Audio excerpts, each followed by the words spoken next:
Waalaikumsalam warahmatullahi wabarakatuh. Ya, terima kasih anak-anakku sekalian. Mudah-mudahan semuanya pada sehat selalu, tidak kurang suatu apapun. Kita awali dengan membaca surah Al-Fatihah. Al-Fatihah. A'udzubillahi minasyaitonirrajim. Bismillahirrahmanirrahim. Alhamdulillahirabbil alamin arrahmanir rahim maliki yaumiddin. Iyyaka na'budu wa iyyaka nasta'in ihdinas siratal mustaqim siratal ladzina an'amta 'alaihim ghairil maghdubi 'alaihim waladdallin. Rabbighfirli wa liwalidayya wa lil mu'minina amin.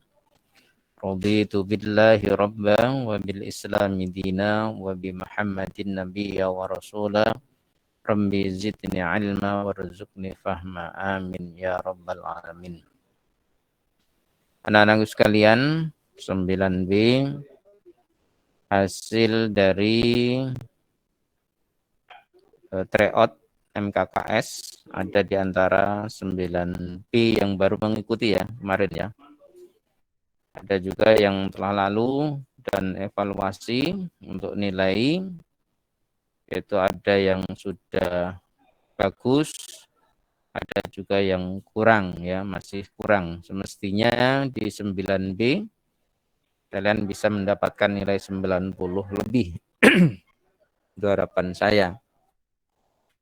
Untuk pagi hari ini mungkin perlu saya sampaikan karena ada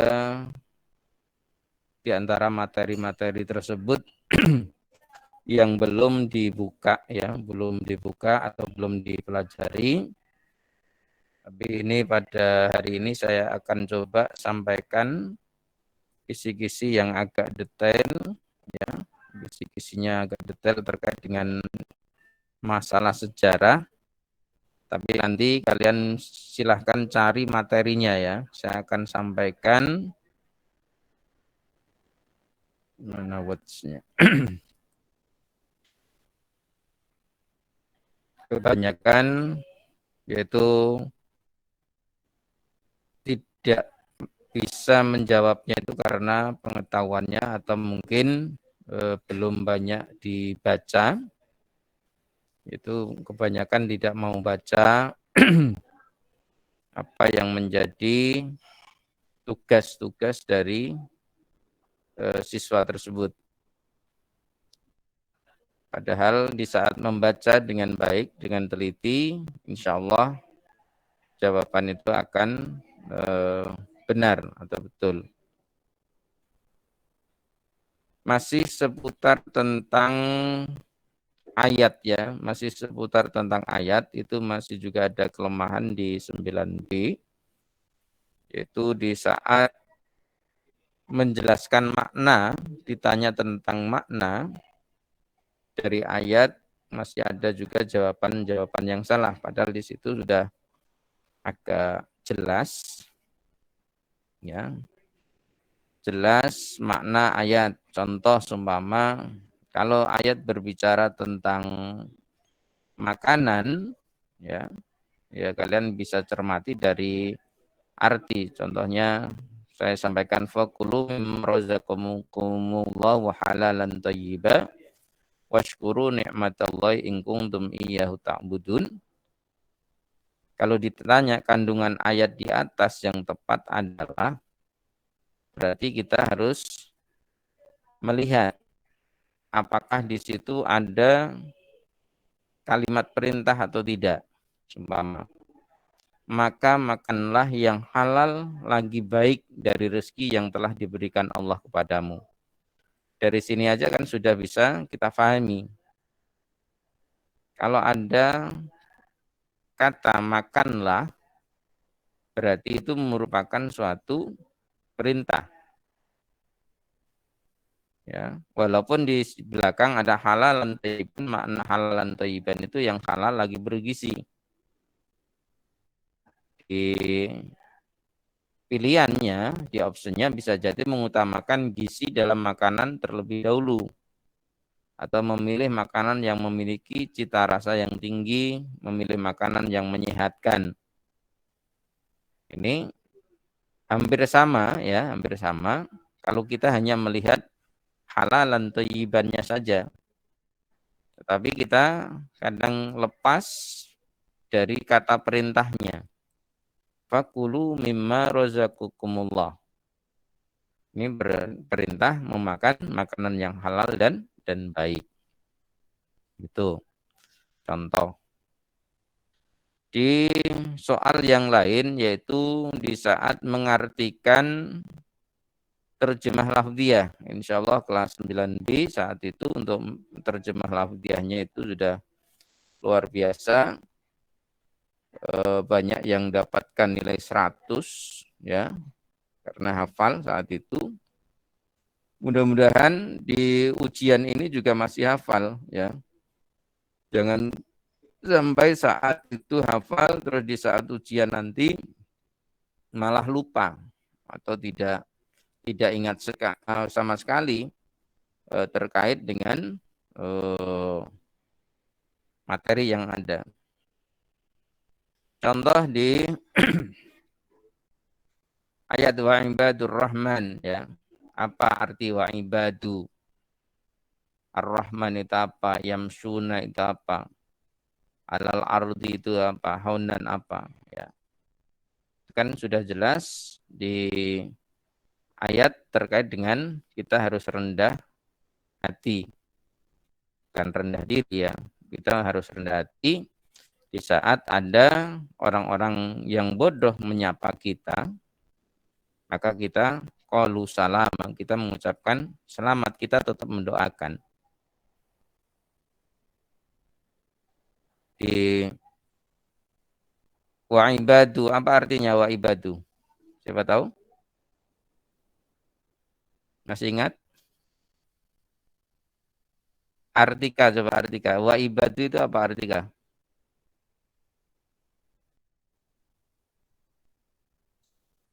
Halo, Artika.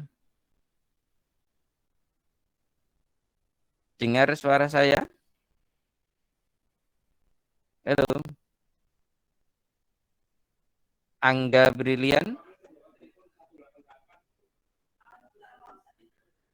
Angga? Dengar suara saya enggak?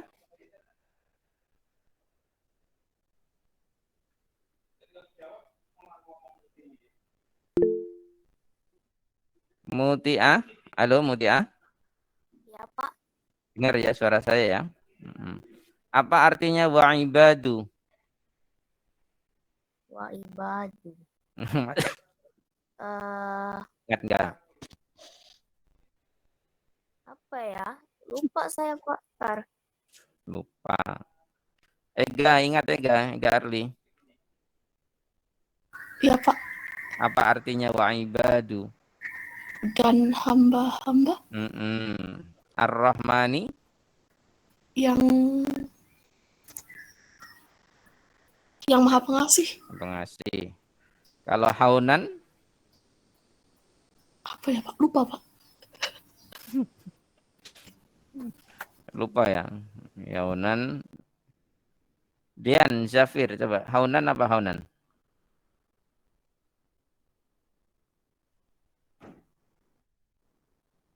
Halo, Dian. Apa? Apa arti haunan, Dian? Lupa ya. Sevilla? Iya, Pak. Apa haunan, Sevilla? Lupa, Pak. Lupa. Itu dipelajari lagi ya nanti ya. Haunan Iya. itu dengan rendah hati. Wa ibadur rahman ya alladzina yamshuna 'alal ardi haunan wa idza khatabahumul jahiluna qalu salama. Ini ayat-ayat yang semacam ini yang banyak keliru. Ya pas nebak betul ya enggak apa-apa, kalau pas nebaknya salah ya salah. Itu jadi terkait dengan makna.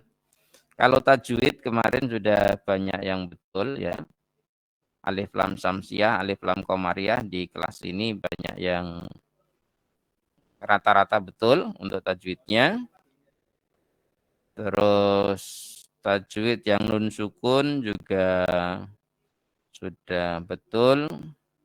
Nanti bisa jadi Anda, karena di materi kelas 9 itu juga ada materi tentang mat ya.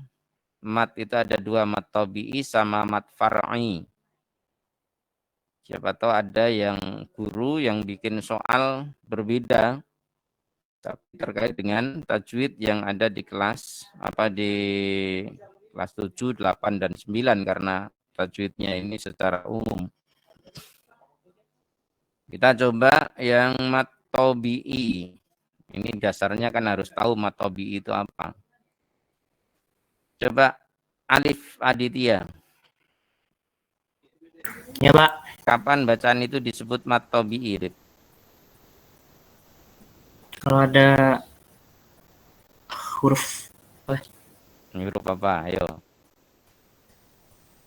huruf alif terletak sesudah harokat fathah. Oke, ya satu. Yang kedua? Ada lagi. Iya, 3 huruf itu. Ada 3 huruf, tidak cuma 1 huruf. Gak tahu, Pak. Enggak tahu. Alia Faradila. Iya, Pak. Ya. Kapan bacaan itu disebut mat tabi'i, Alia? Setiap A, I, U yang dibaca panjang, fathah ketemu alif, kasroh ketemu ya sukun, duma ketemu waw sukun. Oke. Itu dasarnya ya, itu dasarnya bacaan mat yang dibaca panjang. Tetapi nanti pada di Al-Quran itu nanti ada perubahan-perubahan, ya, ada perubahan-perubahan apabila ada mat tabi'i bertemu dengan hamzah dalam satu kalimat, itu disebut apa? Mat tabi'i bertemu dengan hamzah dalam satu kalimat atau dalam satu kata. Desita coba. Des, halo Des. Ya, Pak. Mat tabi'i bertemu hamzah dalam satu kalimat itu disebut apa, Des?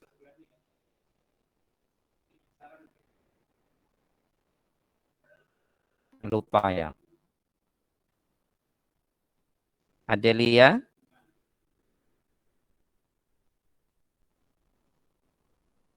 Halo? Pak. Bacaan apa, Del? Mat wajib mutasil. Mat wajib mutasil, ya, betul. Mat wajib mutasil itu mat tabi'i yang bertemu dengan hamzah dalam satu kalimat atau dalam satu kata. Ya, kalau bahasa Arab itu lebih ke satu kata ya. Kalau kalimat itu kan terdiri dari beberapa kata. Oke, dicermati ya. Tadi ada wawu sukun yang didahului domah, mat tabi'i, nanti mat tabi'i bertemu dalam satu kalimat disebut mat wajib mutasil. Kalau di lain kalimat itu mat jaiz mufasil. Ya. Ada lagi yaitu kalau ada tanwin fathah yang ada di waqaf. Ya. Tanwin fathah yang ada di waqaf itu disebut bacaan apa? Davina.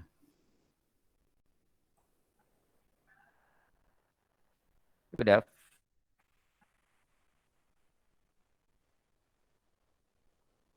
Davina.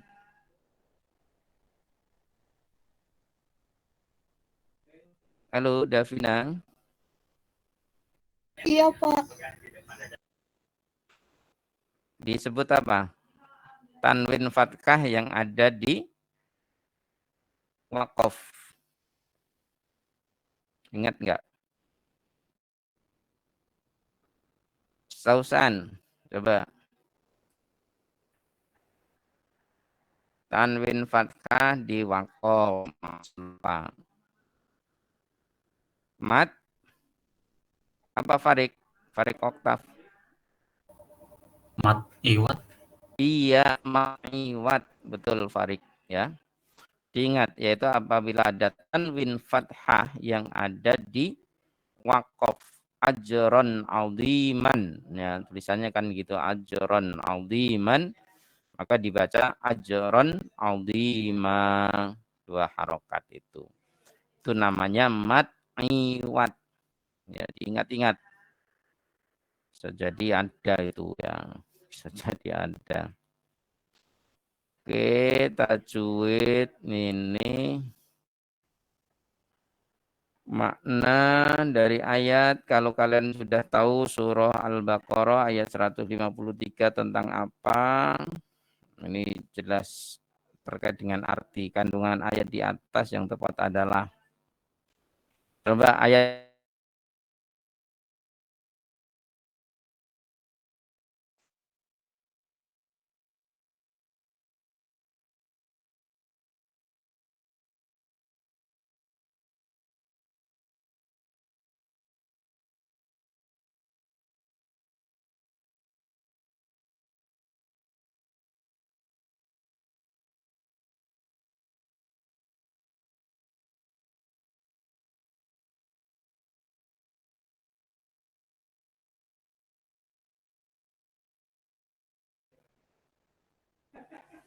Sorry, koneksi terputus ya.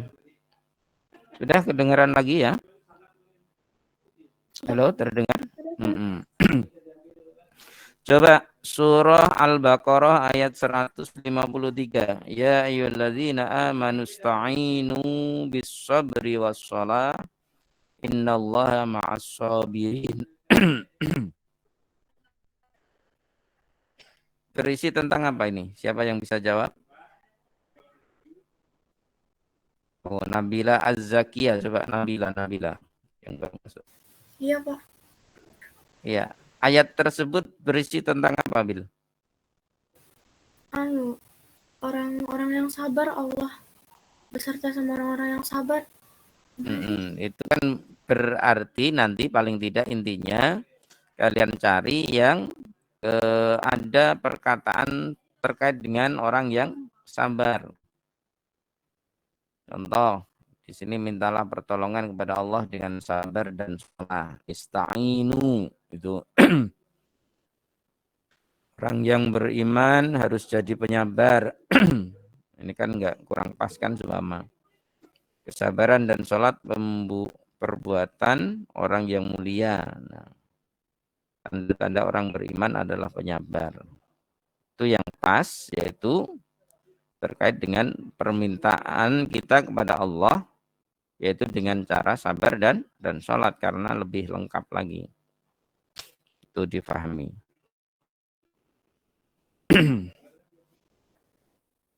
Saya sampaikan yang lain, nanti dicari di materi terkait sejarah ya, terkait sejarah banyak yang belum difahami. Soal ke-41. Kalau fikih sudah ya, fikih kemarin saya sampaikan fikih terkait dengan zakat. Terkait dengan zakat itu banyak yang salah ya, banyak yang salah Mas Yan. Pada prinsipnya terkait dengan zakat, kalian ketahui zakat apa di situ yang jelas. Kalau disebutkan di pilihan ganda angka berarti kalian tidak perlu melihat lagi harta itu sampai nisabnya atau tidak. Tapi kalian hanya melihat pekerjaannya apa orang tersebut. Contohnya sekarang yang lagi marak itu bisnis online gitu kan. Jual beli online dan lain sebagainya. Ya.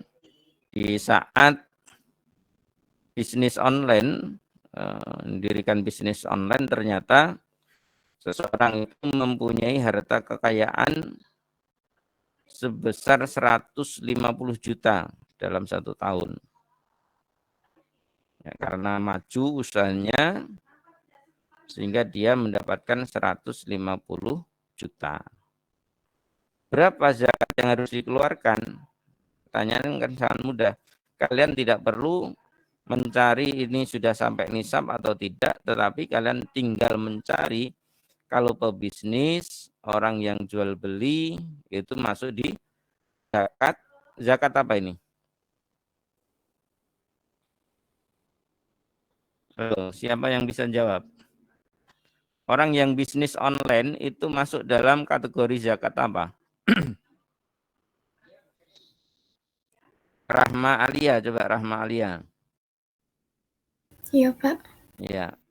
Orang yang bisnis online itu masuk kategori zakat apa? Ini harus tahu.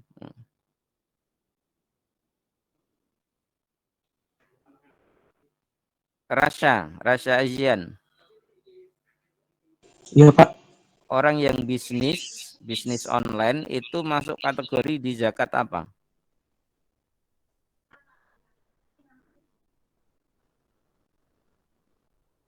Di IPS kan dipelajari kalau ada penjual, ada pembeli, berarti di situ ada transaksi. Transaksinya masuk dalam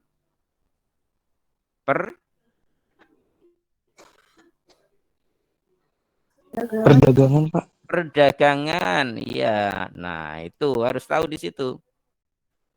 Sekarang kalau kita sudah tahu macamnya itu zakat perdagangan, maka kita lanjutkan perdagangan itu nisabnya apa zakatnya. Nisab nggak usah kita pikir lagi. Nisab itu batas minimal harta yang harus dizakati. Tapi kita langsung ke berapa zakat perdagangan. Andra Safir. Perdagangan itu berapa zakatnya, Andra? Harus tahu perdagangan berapa, zakat emas berapa, zakat pertanian berapa, harta rikas berapa.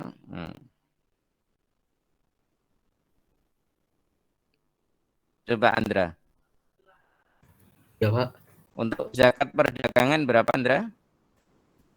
2,5%. 2,5%. Kalian kan matematik semua ya. Kalau 150 juta, itu berapa zakatnya?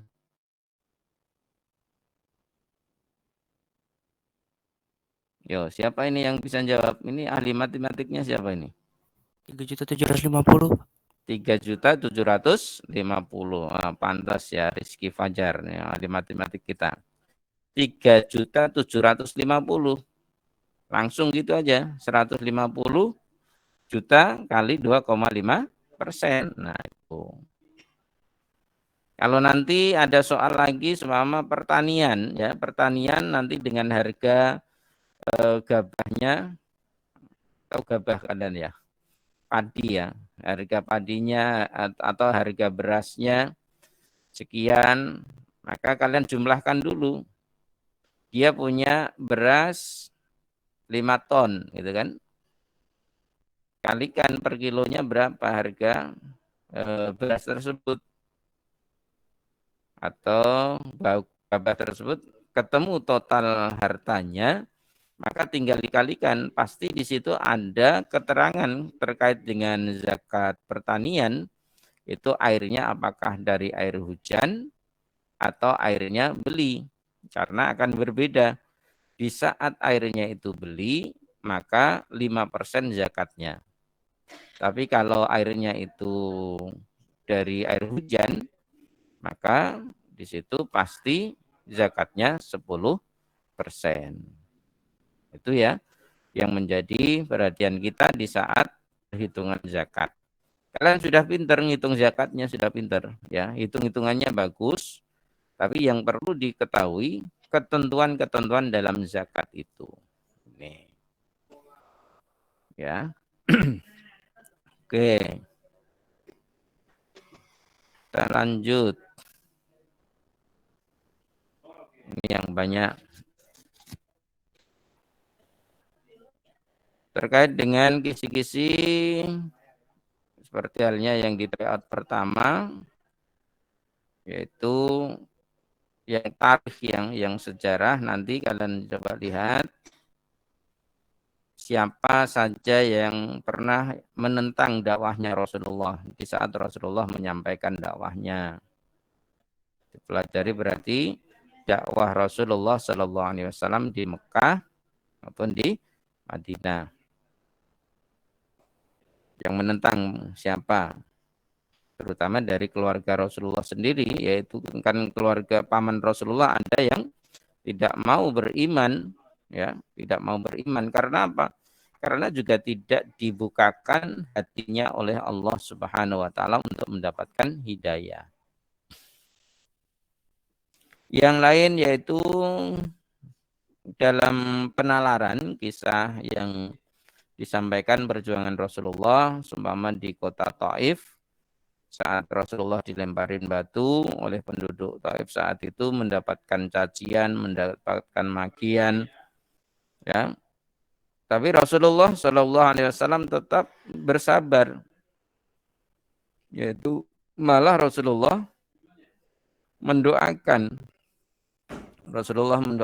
penduduk tersebut yang menciderai, yang melukai. Karena apa? Karena Rasulullah memiliki kesabaran yang luar biasa sehingga Rasulullah juga disebut dengan Rasul Ulul Azmi. Ini terkait dengan penalaran. Begitu juga dengan soal selanjutnya yang terkait dengan Khulafaur Rasyidin. Nanti kalian disuruh untuk menganalisa nilai-nilai yang dapat diteladani dari kisah Utsman bin Affan seumpama. Kisah dari Abu Bakar As-Siddiq, kisah dari Umar bin Khattab, kisah dari Ali bin Abi Thalib. Itu seorang pemuda yang berani, ya. Ya, di saat beliau diminta oleh Rasulullah untuk menggantikan posisi tidurnya saat itu Rasulullah hijrah, maka Sayyidina Ali berani, padahal di situ resikonya sangat besar sekali karena penduduk Quraisy yang tidak beriman pada Rasulullah, tidak mengikuti ajaran Rasulullah Sallallahu Alaihi Wasallam, mengintai di luar rumahnya atau ingin membunuh Rasulullah pada saat itu. Ya, ini silakan nanti ada apakah itu terkait dengan nilai kedermawanan. Kalau nilai kedermawanan berarti terkait dengan harta benda. Kalau keberanian seperti halnya Sayyidina Ali, terus kegigihan yaitu sahabat Umar bin Khattab juga demikian ketegasannya kalau Sayyidina Umar bin Khattab. Kalau dari sisi Abu Bakar As-Siddiq yaitu seumpama diceritakan peristiwa Isra wal Mi'raj, maka Abu Bakar As-Siddiq adalah orang yang pertama yang mengakui bahwa Isra Mi'raj Nabi Muhammad itu betul adanya, tidak diragukan lagi. Bahkan Abu Bakar As-Siddiq juga menyampaikan seandainya Rasulullah cerita lebih dari itu, aku juga akan meyakininya. Jadi Abu Bakar As-Siddiq seandainya mendapatkan cerita yang lebih besar dari apa yang dia dengarkan saat itu, maka Abu Bakar tetap beriman atau mengikuti seruan dari Rasulullah SAW.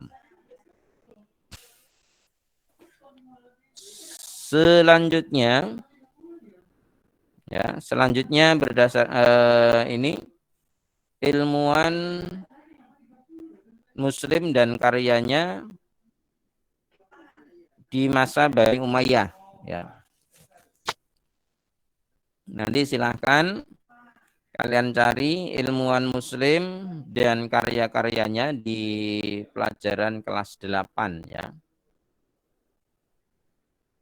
Contohnya Abu Marwan Abdul Malik Ibnu Habib, itu apa karyanya? Karya itu sebuah hasil yang dihasilkan oleh seseorang.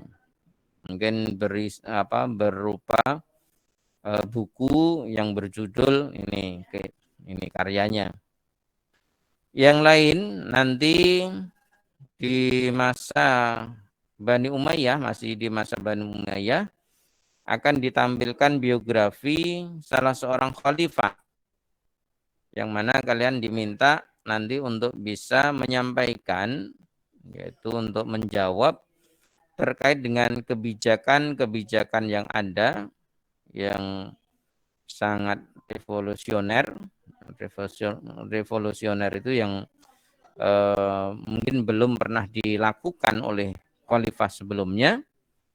Itu mungkin dalam ranah apa? Dalam ranah ekonomi atau pengembangan angkatan perang dan lain sebagainya. Ini nanti dicermati. Kalau terkait dengan ranah ekonomi, berarti di situ beda dengan ekspansi yang dilakukan, yaitu perluasan wilayah, ya. Ini. Atau mungkin di bidang yang lain nanti akan ditanyakan lebih detail, ya. Mungkin silahkan kalian nanti lihat di Bani Umayyah khalifahnya siapa saja dan misi-misi, ya, lebih tepatnya misi mereka atau program-program mereka yang dilaksanakan pada saat mereka memimpin. Yang ke-45 ini terkait juga dengan ilmuwan muslim dan bidang keilmuannya itu yang ada di Bani Abbasiyah. Tadi Bani Umayyah, sekarang ada di Bani Abbasiyah, itu juga di kelas 8. Dilanjut 46 sama tokoh Islam diminta untuk menyebutkan karyanya, ya. Tadi kalau yang di depan ilmunya apa, karyanya selanjutnya.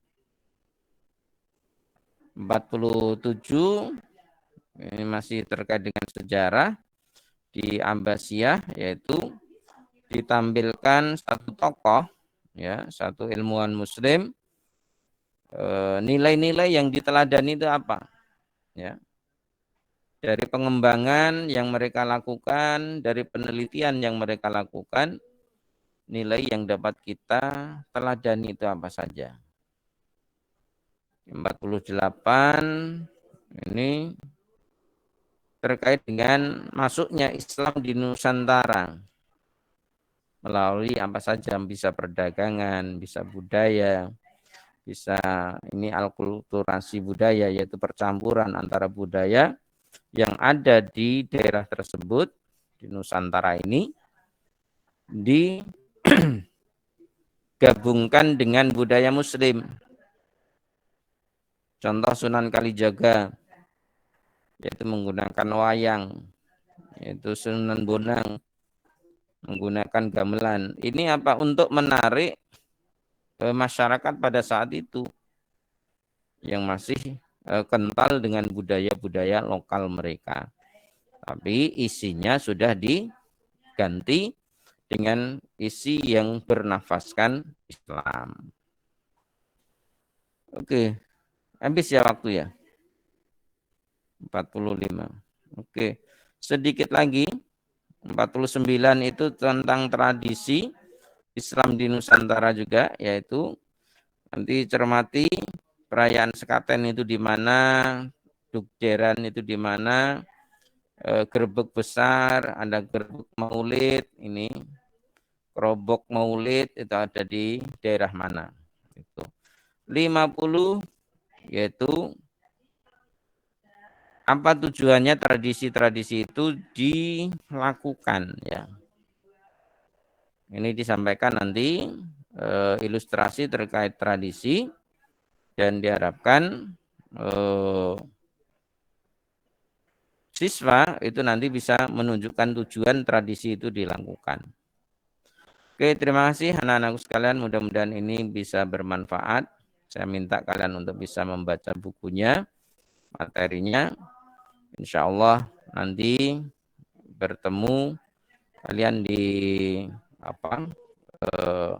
pembahasan soal atau di tryout yang kedua yang insya Allah akan dimulai tanggal 28 Oktober. Mudah-mudahan sukses, nilainya bagus, dan nanti di saat ulangan ujian semesternya akan lebih bagus lagi. Terima kasih, kita tutup pertemuan kita dengan membaca doa kafaratul majlis. Saya mohon maaf yang sebesar-besarnya, ya. Mungkin ada salah kata, khilaf dan lain sebagainya, ada keterlambatan masuk juga mohon maaf. Ini ada 20. Siapa yang nggak masuk ini?